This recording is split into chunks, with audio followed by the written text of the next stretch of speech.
je dois dire que ce midi était organisé à Bruxelles, d'où j'arrive, un déjeuner de la francophonie. Donc on peut venir à Bruxelles en 8 heures, en fait.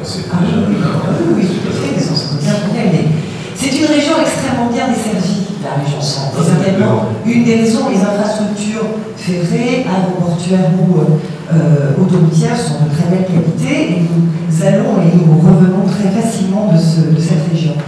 Mais effectivement, je suis allée à ce déjeuner qui était organisé pour une quarantaine de députés européens non français, francophones et francophiles. Et donc, je me suis permis d'y aller en disant que j'avais une réunion ce soir et que je voulais savoir où est-ce qu'il situait la région centre. Et effectivement, la région centre est située en Auvergne. En Auvergne, très clairement. En revanche, ce déficit d'identité géographique... On va changer le nom du massif central. Voilà. Et ce déficit d'identité est compensé par des signaux ou par des éléments majeurs que sont la Loire, la vallée de la Loire, qui est la troisième région la plus touristique de France, après Paris et la Côte d'Azur, et puis un certain nombre de signaux et d'éléments importants qui permettent d'identifier cette région sans l'Eurocentre, avec le mot noir.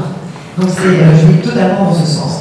Alors après, comment est-ce qu'un député européen intervient effectivement auprès des institutions que sont le Parlement européen, mais aussi la Commission européenne, par rapport à son territoire?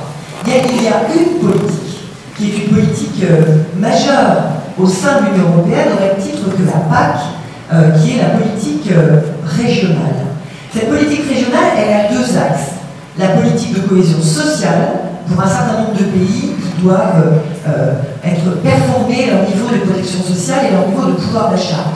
Juste de chiffres, pour que vous compreniez comment ça fonctionne.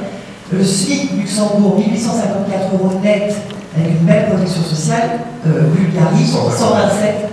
Oui, alors peut-être qu'ils ont augmenté il y a 2 jours. 127 €.